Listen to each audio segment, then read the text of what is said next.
Have a great day, everyone. Welcome again to another series of lectures in building and enhancing new literacies across the curriculum.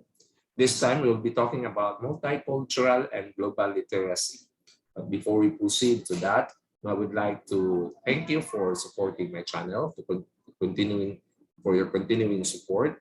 And if this is your first time to visit our channel, don't forget to click the subscribe button. And of course, you can also click the notification bell for you to be notified and updated of our videos, lecture session on professional education. So this time we'll talk about multicultural and global literacy. So let's start first with the multicultural literacy.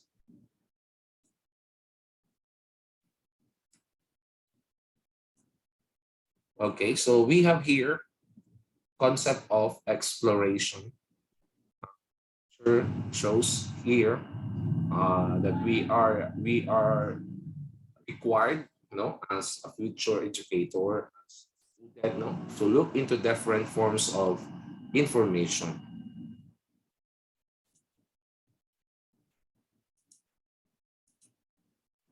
Okay.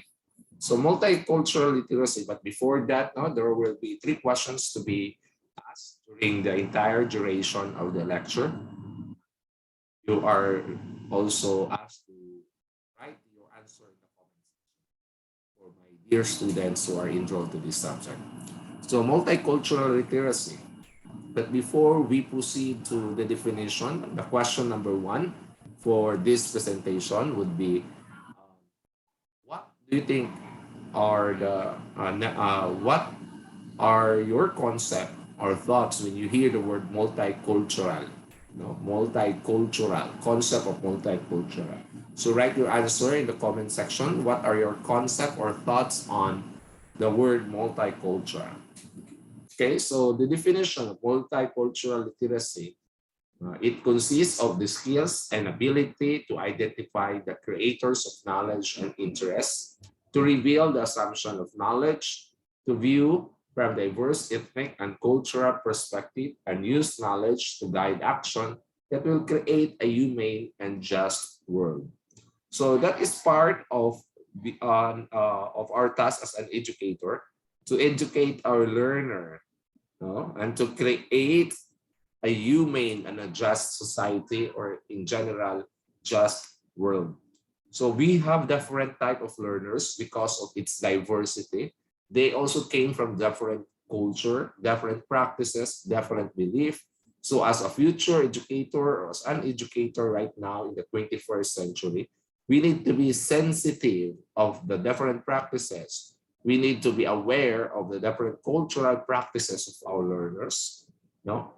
So that is why here in the multicultural literacy, it consists the skills and ability to identify the creators of knowledge and interest, to reveal assumption of knowledge, and also to broaden our perspective when it comes to understanding the diversity of ethnic groups, cultural practices of our learners. So to broaden more our knowledge in multicultural literacy, as an educator, we need to equip ourselves with this kind of skills or literacy. The second here, to a definition of global literacy. So from multicultural to a global literacy, for when we talk about multicultural, in the world, in the society that we are having, there are different cultures that we may encounter. So as a teacher, part of our job, our task is to educate our learners to understand culture of others by not making judgment to other culture, or the concept is what we call ethnocentrism. So we need to avoid that ethnocentrism, because the word ethnocentrism meaning to say you are ethnocentrism, you are judging other culture, based on your own practices. So as a future educator, we need also to teach our learners to become more sensitive with the different cultural practices of their co-learners, of our co-employees or colleagues. We need to be more more sensitive and understand, no, the different culture. So now let's have the global literacy. The global literacy is understanding of how the world is organized and interconnected. So if you have here the word globalization, no? So globalization, there are two main point there. There is what we call interconnectedness and integration. So let's not only focus on the local or the national perspective of our literacy or of our learning. We should broaden our scope of learning. We need to become a global teacher at the same time by not forgetting our own identity as a Filipino, our locality. So that is why it is being combined. No? So there is also a statement of we need not only we don't need we are also required to become a local and at the same time global teacher. No, local because we need to contextualize, no, contextualize, and of course, when we deliver lessons, we also consider our examples should be also anchored to local communities. But we also broaden our perspective and cite some instances in our delivery of instruction about global scenarios. So we need to become globally literate individuals. Our learners need to become a globally literate individual. So going back to its definition, it brings awareness of the possibilities and constraints facing the world's people. Of course, we are not living here. We don't live alone in this world. We are interconnected to each other. Our country, Philippines, are interconnected with other countries in the four corner of this world. No? Global literacy aims to address issues of globalization, racism, diversity, and social justice. That's justice. Of course, no, as early discussion about multiculturalism, no, or being multicultural literate, no, we need to become sensitive and we expose ourselves to globalization and of course avoid the racism or judging other culture and be more sensitive of its diversity and promote social justice. Let's have interconnecting multicultural and global literacy. Let's try to get their interconnectedness. How are they related to each other? Multicultural and global literacy is interconnected. So when we are in the classroom, we need always to integrate this concept of multiculturalism and globalism. No? Every classroom contains students of different races. No? We don't have only one kind of student in the classroom. They have different practices, different beliefs, different upbringings with their family. That is why we need to be more sensitive on that and aware of their practices and beliefs. Aware that students embrace diverse behaviors. So they could also learn, our students could learn from other practices, other beliefs, other religious practices also. Cultural values, patterns of practice, and communication. Yet they all share a commonality, which is their educational opportunity.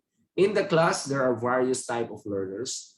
They have different ethnic, probably, if you will be assigned to a remote area, no? Probably you will be having by various and diverse type of learners. They came from different ethnic groups. So, but what makes them common is they share the same educational opportunity. We should treat them equally, and we should give them what is due for them. No? Here comes global competence. When I say global competence, no, we need our learners to become globally competitive individual. And that is why there is what we call a different international framework, qualification framework. That is why we have the K-12 programs. So for that, our curriculum, our learners, our products, our learners could be globally competitive. No? They can compete with other learners in the other part of the world. So when you hear global competence, this is our second question. what comes to your mind? What are your thoughts on global competence? How to become, it's a follow-up question, how to become a globally competitive learner, and at the same time a globally competitive teacher in the future.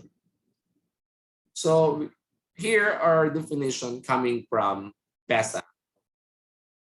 PESA is program internationalization standards for assessment. This is under the Organization of Economic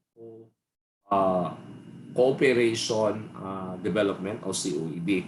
So what is global competence? Global competence is a multidimensional construct that requires a combination of knowledge, skills, attitudes, values successfully applied in the global issues or intercultural situation.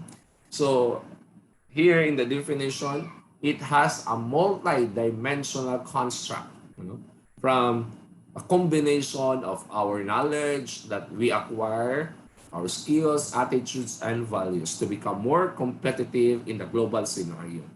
So we need to be aware of what is happening in the global scenario, global issues, global situation, intercultural situations.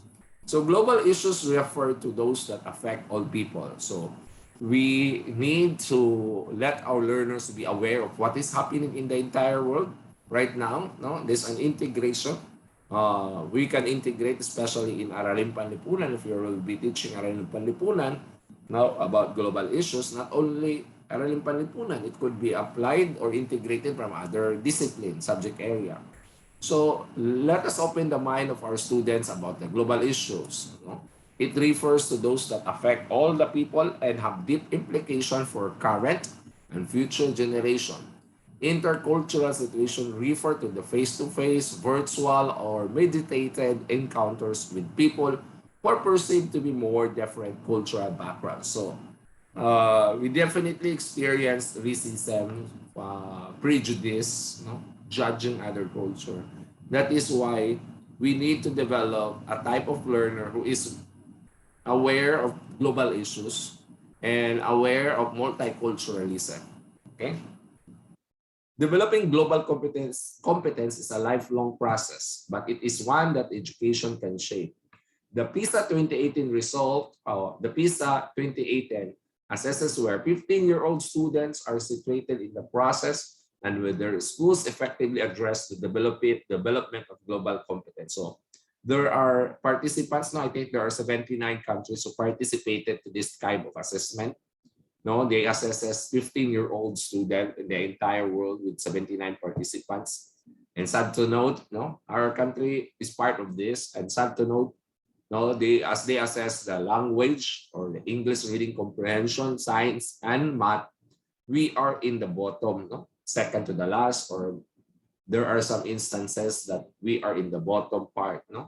So that could be a realization for everyone, especially to the education minister or department of our country, of our government, to boast more activities that could really develop the global competence of our learners, especially to this field, the communication, or the what we call this one, the reading comprehension, science, and mathematics. Those are the three areas that being assessed by PISA in the 2018.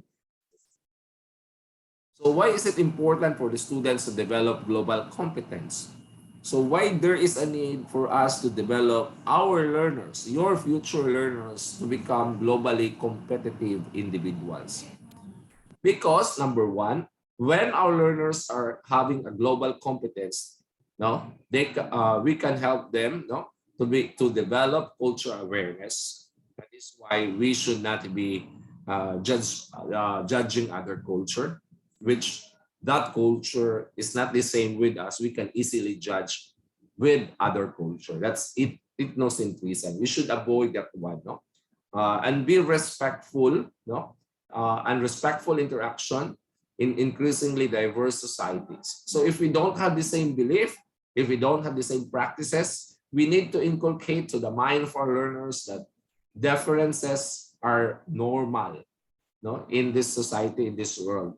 What we need is to acknowledge the differences, acknowledge their own beliefs, their practices, and their own culture. There's no need for us to judge and prejudice and make judgment to their practices which are not the same with our practices. We need to develop cultural awareness to our learners. That is one of the global competence the multiculturalism is all about. Second, recognize and challenge cultural biases and stereotypes. And this is a very common issue globally, and even local issues like stereotyping other beliefs, other culture. Like here in our country, the predominant culture is the Christian culture. And then if you are living in Mindanao, the predominant culture and practice and belief is the Muslim culture. So we tend to easily judge other cultures, especially here in our country. Christians are dominated. The dominant culture and practices is Christian. So there is an instance that happened that when we see or observe Muslim people, we tend to judge them easily without understanding. Now, we need to understand other cultures so that we can avoid judging their own culture, which is not the same with us. That's what we call cultural biases. So we need to understand the concept of cultural relativism. So what do you mean by cultural relativism? From the word itself, relative. Our culture is relative. No, it's not meaning it's a bloodline relative. Relative means we have differences. We need to understand them. No? Cultural relativism, understand and study their culture so that we can avoid cultural biases and stereotyping. So that we can facilitate a harmonious living in a multicultural communities, even in our locality. Now we can observe that there are multicultural communities. No, probably, especially when it comes to our beliefs, our religious beliefs, because that could be a basic categorization of our practice, of our culture, because we have different religious belief. Okay. What else? It will prepare for the world of work, which is increasingly demands individuals who are effective communicators, are open to people from different cultural backgrounds. So that's what we want, no? That we should not be afraid and mad of other culture so that we can establish a world of work and increase the demands of individuals to become an effective communicators. Open to communication, no? Are open to people from different cultural backgrounds, can build trust in diverse teams, and can demonstrate respect for others. No, that because ito yung nangyayari kadalasan kapag nakakita tayo ng iba ang kanilang pananamit, iba ang kanilang pananalita, they have different belief, we easily judge them because we don't have the same practices. But if we blend ourselves to this kind of people, we can develop a world of work. We can also develop to become more effective when it comes to communication. And we can demonstrate respect to others. That is what we need to inculcate to the mind of our young learners right now. That we don't need to judge other individuals because they don't have the same practices, they don't have the same culture of what we have right now. Okay? Capitalize on inherently interconnected digital spaces. Question bias media representation. Sometimes we have that biases in the media. No? We all know that in social media or the mainstream media, no, we need to be more critical in that because there are things that being identified as bias in the media, even in the mainstream media. If you try to listen to the news, there are some instances that there are cultural biases that happening in the media. Right one, this one. Have you heard the news? No, like example, I will be using this statement. No, binomba ang Mindanao. Definitely not the entire Mindanao ang binomba. No, but they are labeling that one Mindanao. No, binomba. Nagkaroon ng terorismo sa Mindanao. But not all places in Mindanao are having that kind of situation. In fact, there is a specific place kung saan lang talaga ito nangyari. No, that's cultural bias, no? Kaya nagkakaroon ng trauma ang ibang mga investors na magpunta sa Mindanao dahil ang ginagamit ng mainstream media kapag nagkakaroon ng news ay dapat specific sila. Kung saan nangyari ang pagbomba, doon lamang ang gamitin. For example, let's say na nagkaroon ng pagbubomba sa Marawi. Ganyan. Dahil nangyari lamang yan sa Marawi, hindi naman yan nangyari sa buong Mindanao. No? Kung doon naman sa Luzon, hindi naman binabalita ng mga mainstream media na binomba ang Luzon. No? Hindi naman nagkaroon ng ganyan na specific na general statement. Kung saan talaga nangyari doon sa Luzon ay specific yung lugar. Unlike sa Mindanao, kaya nagkakaroon ng conception na napakagulo sa Mindanao. Where in fact, in some other places of Mindanao, like in Agusan del Norte, in some part of the northern part of the northeastern part of Mindanao, we can see there's no terrorism there, but there are some atrocities because of some probably rebellion of this local groups, no? But it's not the same as what the media is trying to say, no? So that is why we need to become more sensitive. We need to teach our learners to become respectful and aware, and challenge our students, our learners, to not to become cultural bias and stereotyping the different culture. Okay, to continue, let's have another definition of global competence. Refers to skills, values, and behaviors that prepare young people to thrive in a diverse, interconnected, and rapidly changing world. It is the ability to become engaged citizens and collaborative problem solvers or ready for a workplace. So imagine it has a very broad definition of global competence. It started with the skills of literacy, values, and behaviors that we need to prepare to our learners so that they can adjust, they can adopt in the situation where global scenarios are there, which are demanded in a situation where our learners need to become more aware of the rapidly changing world, no? And to become a global citizen. Here comes the word global citizen. When we talk about global citizen, it is involving and engaging ourselves of the global scenario, and we can be part of every scenario in a global perspective. We can give, we can engage activity with other citizens. No? We can work with other citizens in the world. No? We, as an evidence for that, no? We have a lot of OFW working abroad. They can easily adjust to different culture. Probably they could experience culture shock, no? But they can easily adjust, no? Anyway, our Filipinos are being recognized as one of the most industrious worker. They can work collaboratively in any setting, no, in outside our country. And we need to become more collaborative and a problem solver, which are ready for a workforce. So this time, how are we going to promote global competence in our respective schools? When you will become a teacher, how are you going to promote global competence? What are the activities, strategies, and methodologies that you will be using in the classroom so that you can promote global competence to your learners? So what should be the scenario of the school for us to say that they are promoting global competence? Okay.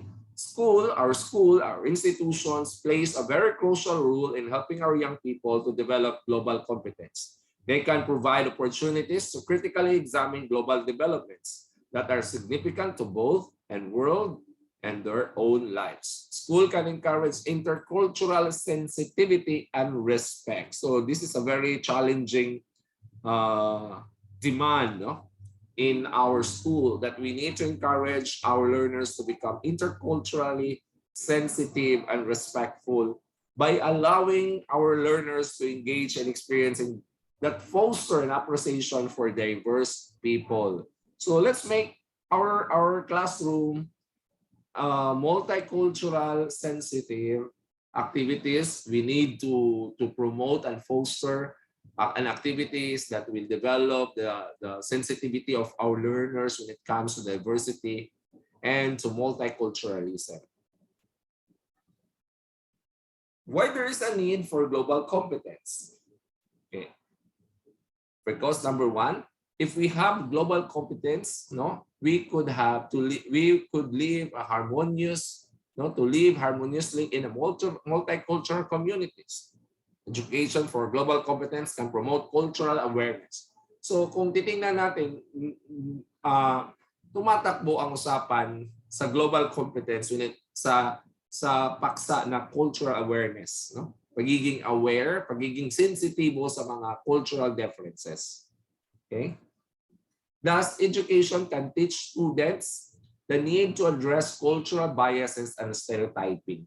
This is what we need to address right now, because some of our learners are not concerned and not sensitive when it comes to being biased culturally and stereotyping other learners. We need to promote this kind of awareness to our learners, no? So that we can avoid and eradicate, if not to eliminate, to at least to lessen the cultural biases and stereotyping in the atmosphere of our classroom.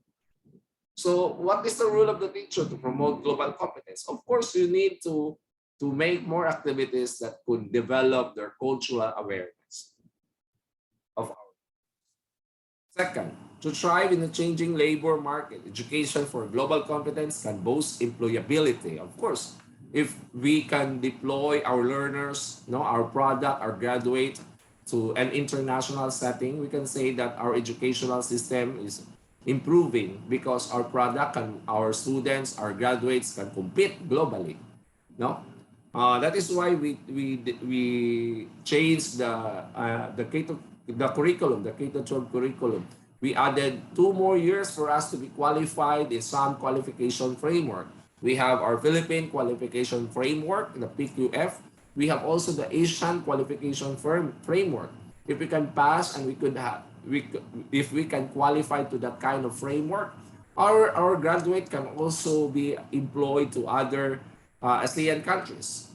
No, unlike before, our doctors, our engineers, and some of our professionals are not being considered as a full-fledged professional to other country because we did not qualify to the qualification framework, international qualification framework. But today, because of the globalization, because of the global competence, the demand of global competence, we anchor our curriculum, to the international standards, so that there is a high chance of employability of our graduates into international standards. Number 3, to use media platforms effectively and responsibly. Radical transformation in digital technologies have shaped young people's outlook in the world.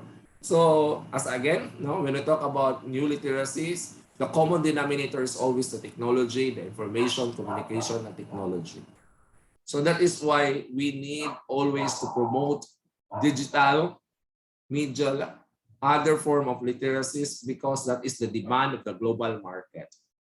Number 4, support sustainable development goals, or the SDG. United Nations have its own sustainable development goals. Education for global competence can help form new generation who care about global issues and engage in social, political, economic, environmental discussions.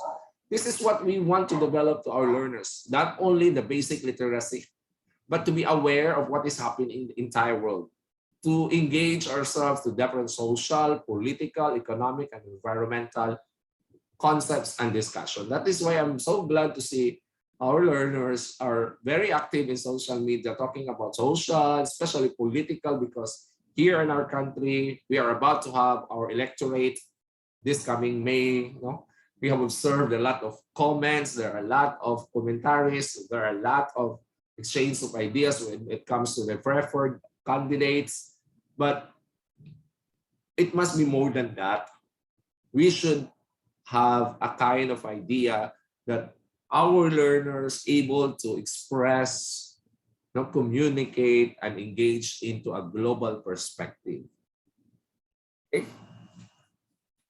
So now we have the dimensions of global competence and its implication to education. We focus to education because we are soon to be a professional teacher. You are soon to become a professional teacher. Let's talk, let's scrutinize its dimensions.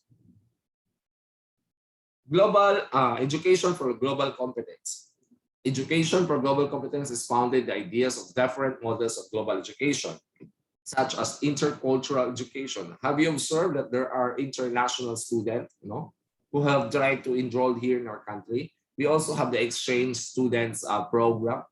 No, you will be sent to other country, and in return and exchange, there will be another foreign individual will also studying here in our country. Okay, so here comes the PESA. I've mentioned this earlier, the Program International Standards of Assessment proposes a new perspective so that we can assess the level of competence of our learners in different countries.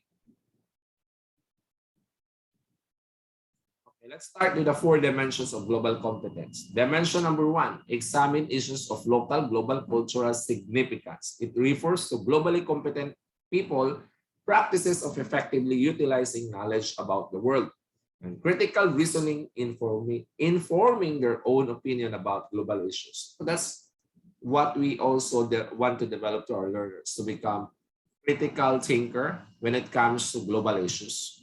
Second, understand and appreciate the perspective in the world's views of others.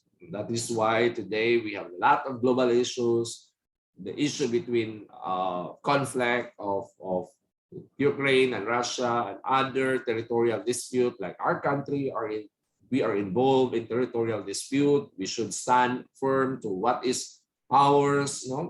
We should have our own statement, our own position. As a learner, we should engage them to give their thoughts on those matters. Number 3, engage in open, appropriate, and effective interaction across culture. And number 4, take action for collective well-being and sustainable development.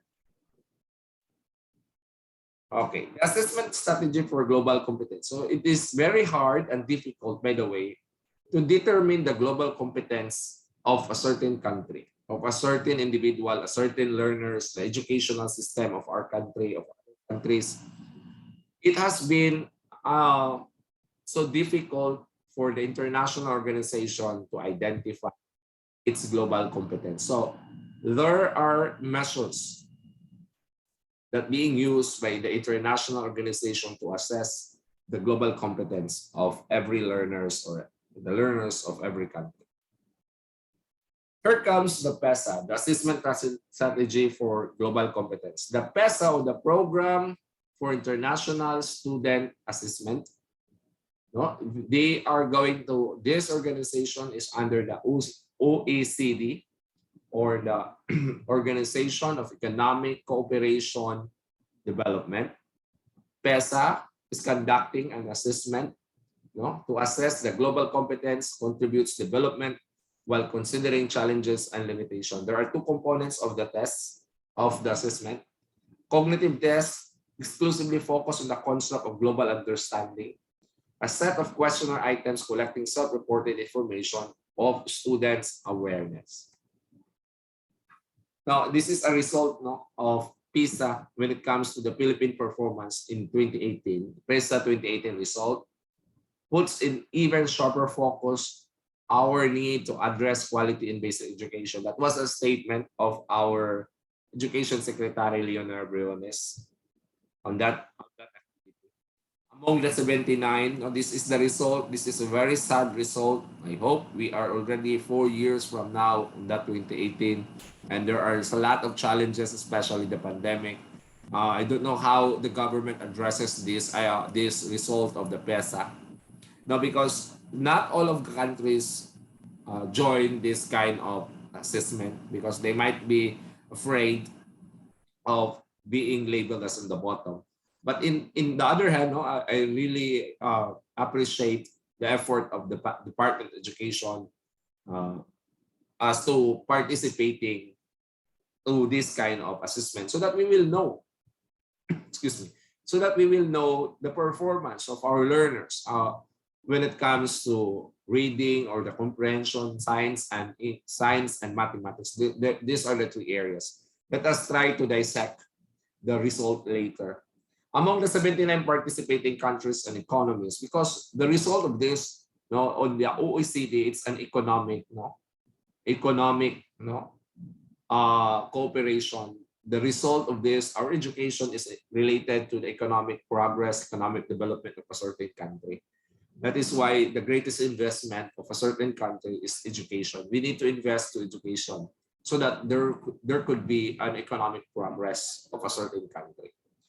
So let's try to look at this. Reading was the main subject assessed among the 15-years-old student. So ang ginawa ng assessment na ito ay yung mga 15 years old. So probably mga grade 8, grade 7 students in the 2018 PESA. The Philippines had an average score of 340, more than 200 points below China. Imagine the Chinese got 555. And our score in reading is 340. That's 200 points below of China. And more than 100 points less than the OECD average. The average for reading is 487. That's the 79 countries, their score, 79 countries, 487. And our score, because we are in the bottom, 340, that's 100 points less than the average of the all scores of the countries who participated in this assessment. This is a sad reality. No, that is why it is a challenge for you, future teacher, and to everyone in the educational sector, in the educational sector again. I don't know how to make more, to make a program or support of the government to the teachers, because I think this is not only the factor is not only for the students, but I think it's all over the overall performance of the educational system of our country. Here comes another result. As I said, there are three areas that was being assessed. The Philippines also placed second to the lowest in mathematics. That's a sad reality. 353 compared to 489 as the average score of the mathematics of all 79 countries who participated for this assessment. Along with Panama and Science, 357 compared to the OECD average, 483. Only the Dominican Republic scored lower in this category. So imagine, in three areas we are bottom. Results from PISA indicate the quality and the equity of learning outcomes attained around the world, who allow educators and policymakers to learn from the policies and practices applied in their countries. So I think it's now a challenge for our government, for the education sector of our education agency of our country.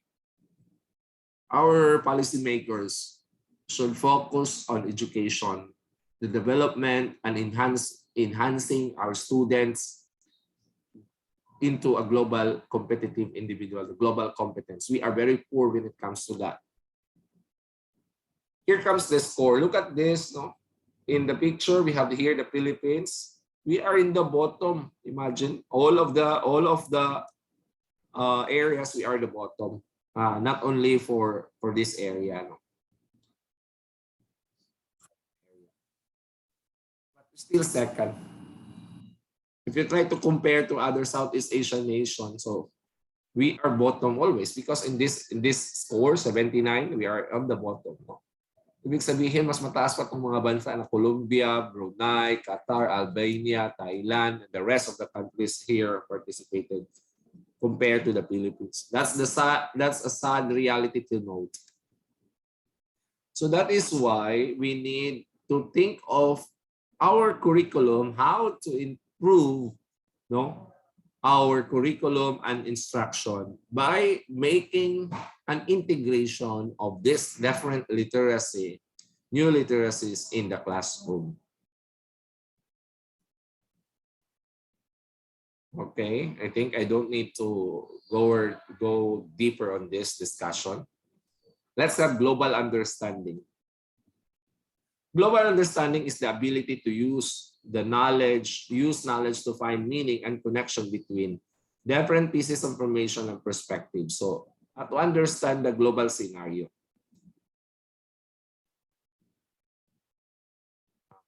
I think I need to stop on that. I should focus on the global understanding. The framework distinguishes four interrelated cognitive process. So I think we need also to develop the cognitive skills of our learners, no? So this interrelated cognitive process, the capacity to evaluate information using connecting device, no? We should not only rely on social media and what is being posted there. We easily believe on that statement. We should know how to evaluate and criticize information. Analyze multiple perspectives and worldviews, understand differences in communication, evaluate actions and consequences so we can develop global understanding. Okay, so I think I end with my presentation, the last question.